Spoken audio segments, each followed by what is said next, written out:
Right here, this green strip is the underlayment. This is a 3mm thick underlayment. Quite easy to install. One thing you definitely want to wear are gloves. And the reason behind that is, of course, the top is incredibly smooth, but the sides, both ends, both the tongue, let me show you over here, both the tongue, here's the groove, and the tongue is on this end. They're very, very sharp in terms of splinters. You'll get splintered quite often. Even when you unbox and you have to let it acclimate for at least 5 days in the room, you want to wear gloves. So that being said, of course, you just start to lay everything down. You need a 1/2 inch expansion gap, and I'm using these spacers. I'll show you these very quickly. I just happen to have, you can really use anything that creates a 1/2 inch gap, and I just lay it along the perimeter of the room. So when it comes time to cutting, some people get confused exactly how to cut it.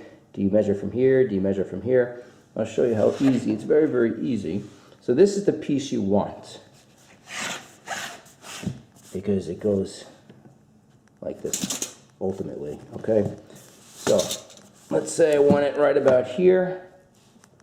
That looks pretty good to me. And what you want to do, so this piece I need, this is the piece that we want. So you're going to flip it and match it up to that line, okay, to your 1/2 inch expansion gap. Come back here, let me grab a pencil. Pull this back, here it is. So right here, where we need to make the cut. So let me just mark that. We'll go outside, make a quick cut, and we'll wrap this up. So this is the blade I'm using. It's a Makita 80 tooth carbide blade. You want carbide. It cuts through this incredibly easy. I did start with a 9 carbide blade, and it was really tough to cut through this. It was actually burning the wood, in fact. The other thing is my blade guard just broke. So I'm just going to do this one quick cut, and then I have to repair that, but I just want to show you guys very, very quickly on how to do this.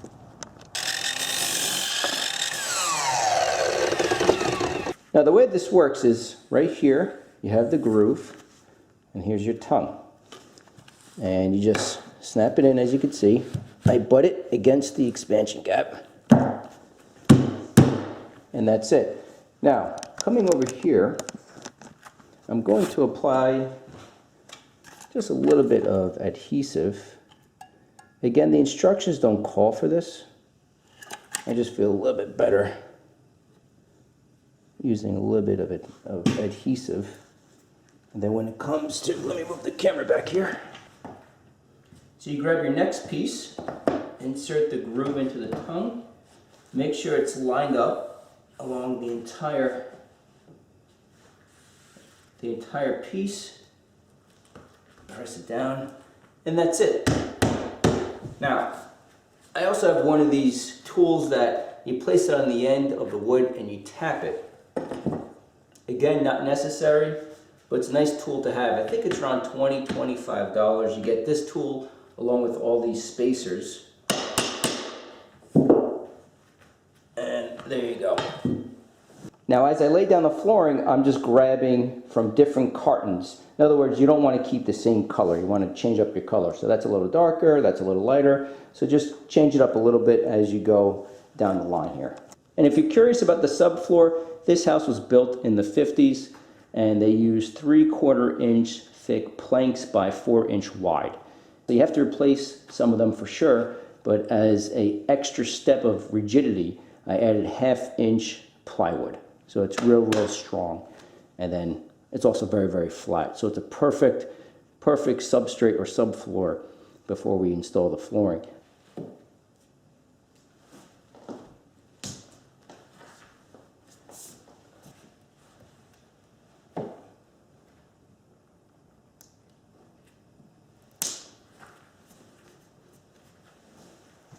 And when it comes to the end of installing the last plank,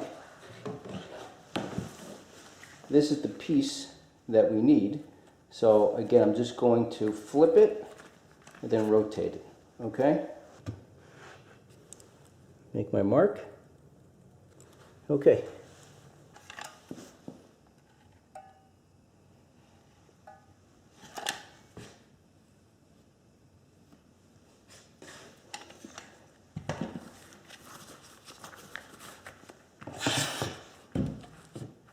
slide it in, snap it down. And then I'll double check my expansion gap here.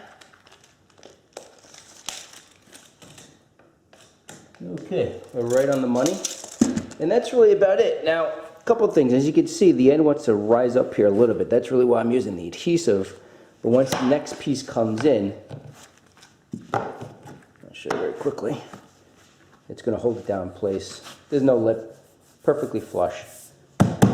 Now, as you lay down the flooring, you will come across moldings and such that you need to cut underneath because you have to keep a 1/2 inch expansion gap along the perimeter. So as you can see, every wall is never perfectly true. So I just keep a 1/2 inch expansion gap.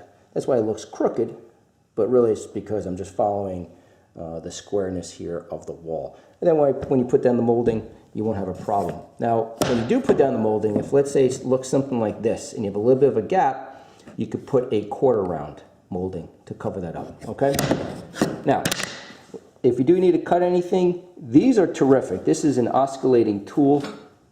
This does a terrific job cutting under any moldings, thresholds, things like that. In my case, I did have a marble threshold leading from the bedroom to the bathroom, but the marble threshold I had to just replace, unfortunately. And I just couldn't get the wood underneath the marble, and I had to, unfortunately, smash it up and remove it. But for the most part, you can use an oscillating tool to get under, to cut any wood. These tools are awesome. I do plan on having a video very, very shortly just showing this oscillating tool. It does a really, really nice job. So that's what it takes to lay down one of these floorings. It's really not too hard. Once you start it, you'll get a really nice flow going. It goes pretty quickly, it really does. So I hope this gives you a pretty good idea what you can expect. Any questions, just leave it in the comment box below, and thanks for watching.